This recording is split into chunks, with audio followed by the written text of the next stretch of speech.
नमस्कार दोस्तों, आप सभी का स्वागत है आज की क्लास में। और आज की क्लास में हमारा टॉपिक रहेगा दोस्तों use of some important subordinating connectors, use of some important conjunctions. चलिए स्टार्ट करते हैं अपने टॉपिक को दोस्तों। सबऑर्डिनेटिंग कंजक्शंस, कौन से कंजक्शंस होते हैं और कौन कौन से कंजक्शंस सबऑर्डिनेटिंग कंजक्शंस के अंदर आते हैं, मैंने आपको प्रीवियस वीडियो में बताया है। यदि आपने नहीं देखा है तो जाकर के आप देख सकते हैं। आइए हम यहाँ पर पढ़ते हैं uses some important subordinating conjunctions. सबसे पहले देखिए दोस्तों that, so that, if, as if, unless, as,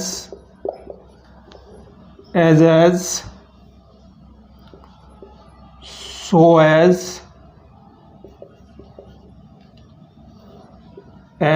so। अभी इतना ही देखते हैं दोस्तों। तो चलिए एग्जाम्पल से क्लियर कर लेते हैं इन सबऑर्डिनेटिंग कंजक्शंस को, बहुत ही इंपॉर्टेंट होते हैं दोस्तों। सबसे पहले हम कंजक्शन लेते हैं दैट लेते हैं। दैट का अर्थ होता है दोस्तों की। ठीक है दोस्तों, दैट का मतलब होता है कि एग्जाम्पल से बिल्कुल क्लियर होने वाला है, बिल्कुल आसानी से पढ़ेंगे, कहीं से कोई समस्या नहीं है। जैसे मैंने कहा राम कहता है कि मोहन चोर है। ये देखिए दोस्तों, राम कहता है कि मोहन चोर है, तो यहाँ पर की शब्द जो है हिंदी में यूज़ किया जाता है और इस हिंदी वाले की शब्द के लिए हम कनेक्टर दैट का यूज़ करते हैं और दैट हमारा सबऑर्डिनेटिंग कंजक्शंस की कैटेगरी में आता है। सबऑर्डिनेटिंग कंजक्शंस वो कंजक्शंस होते हैं दोस्तों जो आश्रित उपवाक्यों को जोड़ते हैं। तो यहाँ पर ये दो छोटे छोटे सेंटेंसेस हैं, इनको हम क्लॉजेस कहते हैं। तो ये एक ऐसा क्लॉज है जो आश्रित है, प्रिंसिपल क्लॉज और सबऑर्डिनेटिंग क्लॉज, ये दो क्लॉज हैं यहाँ पर दोस्तों। तो सबऑर्डिनेटिंग क्लॉज को प्रिंसिपल क्लॉज से जोड़ता है दोस्तों।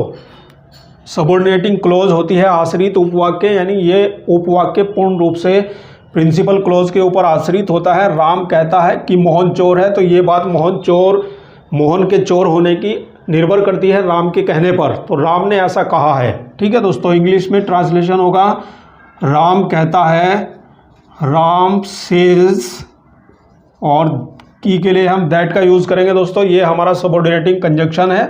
राम सेज दैट, राम कहता है कि मोहन चोर है, मोहन इज थीफ। ये रहा हमारा कंजक्शन दैट का यूज़ दोस्तों। बात करेंगे शो दैट कंजक्शन। नेक्स्ट आता है हमारा शो दैट। ये हमारा दैट था। शो दैट, शो का मतलब होता है दोस्तों इतना, और की ये आप पढ़ चुके हैं। दैट का मतलब होता है कि। एग्जाम्पल देखिए, जैसे मैंने कहा दोस्तों कि वह इतना गरीब है कि वह एक कार नहीं खरीद सकता है। वह इतना गरीब है कि वह एक कार नहीं खरीद सकता है। He is so poor that, ये देखिए दोस्तों, यहाँ पर सो इतना के लिए हमने शो का यूज़ किया है और की शब्द के लिए हमने यूज़ किया है दैट। वह इतना गरीब है कि वह एक कार नहीं खरीद सकता है। He cannot buy a car। ये रहा दोस्तों हमारा सो दैट। बात करेंगे नेक्स्ट कंजक्शन की, सो दैट। यदि एक साथ आ जाता है, यहाँ पर अलग अलग है, सो अलग है, दैट अलग है, तो मीनिंग अलग है। पहले सो का मीनिंग है इतना और इसका मीनिंग है कि। लेकिन यदि दोस्तों सो दैट एक साथ आ जाता है तो एक साथ में इस कंजक्शन का मीनिंग होता है ताकि। एग्जाम्पल देखिए, जैसे दोस्तों मैंने कहा कि मैं अपने गांव मैं अपने गांव गया ताकि मैं अपनी माताजी से मिल सकूं। मैं अपने गांव गया ताकि मैं अपनी माताजी से मिल सकूं। तो ये क्या कहा जाएगा दोस्तों? मैं अपने गांव गया, I went to my village. मैं अपने गांव गया ताकि मैं अपनी माताजी से मिल सकूं। ताकि के लिए हम यूज़ करेंगे दोस्तों सो दैट। तो ये हमारा सबऑर्डिनेटिंग कंजक्शन है, ताकि मैं अपनी माताजी से मिल सकूं। So that I might meet my mother. तो ये रहा हमारा दोस्तों कंजक्शन सो दैट यानी ताकि। अगले कंजक्शन की बात करते हैं दोस्तों। नेक्स्ट कंजक्शन लेते हैं दोस्तों इफ़। इफ़ का मतलब होता है दोस्तों यदि, या फिर होता है कि क्या। कंडीशनल कंजक्शन होता है, कंडीशन में यूज़ किया जाता है दोस्तों। जैसे एग्जांपल से देखिए, जैसे मैंने कहा दोस्तों कि यदि तुम मेरे पास आओगे तो मैं तुम्हें एक पुस्तक दूंगा। यदि तुम मेरे पास आओगे तो मैं तुम्हें एक पुस्तक दूंगा। तो ये कंडीशनल है दोस्तों। यदि तुम मेरे पास आओगे, if you come to me, यदि आप या यदि तुम मेरे पास आओगे तो मैं तुम्हें एक पुस्तक दूंगा। I shall give you a book. ठीक है दोस्तों, तो ये हमारा कंजक्शन इफ़ है यदि शब्द के लिए। अब हम देखते हैं कि क्या।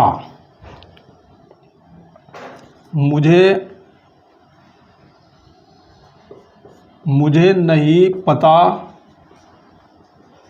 कि क्या वह एक चोर है। ठीक है दोस्तों, मुझे नहीं पता कि क्या वह एक चोर है। तो यहाँ पर देखिए दोस्तों कि क्या शब्द आ गया है। तो कि क्या शब्द के लिए हम कंजक्शन इफ़ का यूज़ करते हैं। मुझे नहीं पता, I do not know if he is a thief. मुझे नहीं पता है कि क्या वह एक चोर है। तो यहाँ पर देखिए दोस्तों कंजक्शन इफ़ का यूज़ किया गया है कि क्या शब्द के लिए।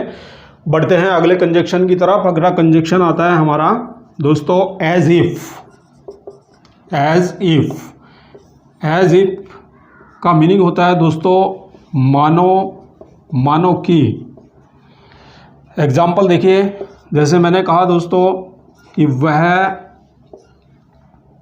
ऐसे बोलता है मानो कि वह एक पागल हो है। वह ऐसे बोलता है मानो कि वह एक पागल हो या वह एक पागल है। He speaks as if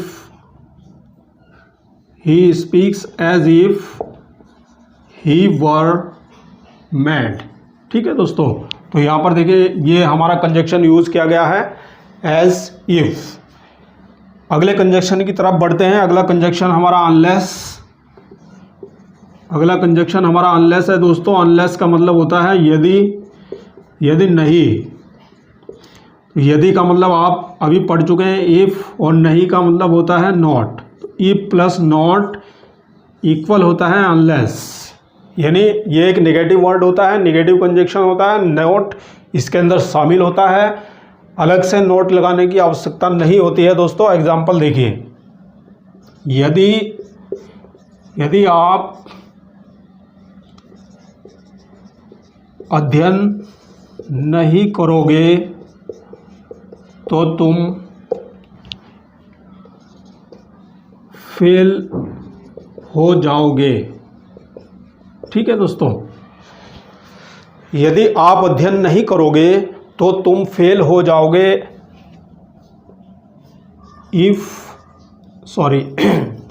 यदि नहीं, तो हम इस यदि नहीं के लिए अनलेस का यूज कर सकते हैं दोस्तों। तो हम कह सकते हैं दोस्तों, यू विल फेल, आप फेल हो जाओगे, अनलेस यू स्टडी। यदि आप अध्ययन नहीं करते हो तो ये नहीं शब्द जो है इसके अंदर शामिल है दोस्तों। यदि नहीं, unless if plus not equal होता है अनलेस के। तो यहाँ पर कुछ स्टूडेंट बड़े गलती करते हैं, अनलेस के साथ निगेटिव यानी नॉट का इस्तेमाल कर देते हैं, तो वहाँ पर वो सेंटेंस हमारा रॉन्ग हो जाता है, गलत हो जाता है ग्रामेटिकली। तो बिल्कुल आपको ये विशेष सावधानी बरतनी है, अनलेस के अंदर पहले से ही नोट होता है दोस्तों। तो ये हमारा रहा यू विल फेल, आप फेल हो जाओगे, अनलेस यू स्टडी, यदि आप स्टडी नहीं करोगे।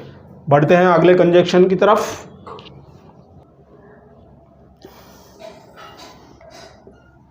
अगला कंजक्शन लेते हैं दोस्तों एज। एज का मीनिंग होता है हिंदी में जैसे ही। एग्जाम्पल देखिए, बहुत ईजी है, कोई दिक्कत नहीं है, कहीं से कोई समस्या नहीं है। एग्जाम्पल जैसे हिंदी में मैंने कहा जैसे ही मैं बाहर आया तो वर्षा होने लगी। ठीक है दोस्तों, जैसे ही मैं बाहर आया तो वर्षा होने लगी। एज आई केम आउट, जैसे ही मैं बाहर आया तो वर्षा होने लगी। इट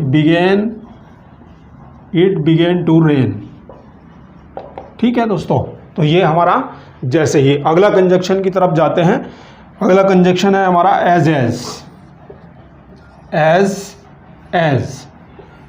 एज का मीनिंग होता है दोस्तों इतना, जितना, और ये कंपैरिजन में यूज़ किया जाता है दोस्तों। जैसे मैंने कहा कि वह इतना बुद्धिमान है जितना कि उसका भाई। तो यहाँ पर देखिए दोस्तों, इतना जितना की, इतना के लिए हम एज का यूज़ करेंगे और जितना की के लिए भी एज का यूज़ करेंगे। वह इतना बुद्धिमान है, he is as wise as his brother. वह इतना बुद्धिमान है जितना कि उसका भाई। तो यहाँ पर एज कंजक्शन का यूज़ किया गया है दोस्तों। तो विशेष सावधानी बरतनी है एज। और अगला कंजक्शन आता है हमारा शो एज। तो शो एज जो हमारा कंजक्शन है ये भी बिल्कुल सेम अर्थ के लिए यूज़ किया जाता है, यानी इतना जितना की, इतना जितना या इतना जितना की। तो ये भी बिल्कुल सेम एज की तरह ही बिल्कुल हिंदी में मीनिंग रखता है दोस्तों। लेकिन विशेष सावधानी बरतनी है, ये अफर्मेटिव सेंटेंस में यूज़ किया जाता है और इसका यूज़ निगेटिव सेंटेंस में किया जाता है। एग्जाम्पल देखिए, जैसे इसी सेंटेंस को मैं निगेटिव बना देता हूँ, यानी वह इतना बुद्धिमान नहीं है जितना कि उसका भाई। वह इतना बुद्धिमान नहीं है जितना कि उसका भाई। तो ये निगेटिव सेंटेंस हो गया है दोस्तों। तो यहाँ पर इतना शब्द के लिए हम एज का यूज़ नहीं करेंगे, अब यहाँ पर सो का यूज़ करेंगे दोस्तों। निगेटिव सेंटेंस होने पर he is not so wise, वह इतना बुद्धिमान नहीं है एज हिज ब्रदर। ये रहा दोस्तों हमारा सो एज, यानी विशेष सावधानी बरतनी है। ये अफर्मेटिव सेंटेंस में यूज होता है और ये निगेटिव में यूज होता है दोस्तों। अगले कंजक्शन की तरफ बढ़ते हैं। एज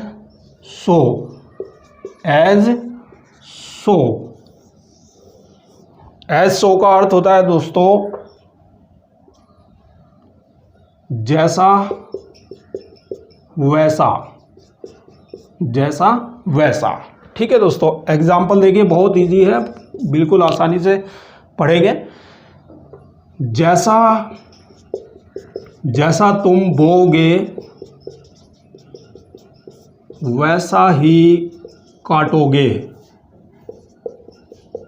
जैसा तुम बोओगे वैसा ही काटोगे। तो हम इंग्लिश में क्या बोलेंगे दोस्तों? As you sow so shall you reap. जैसा तुम बोओगे वैसा ही काटोगे।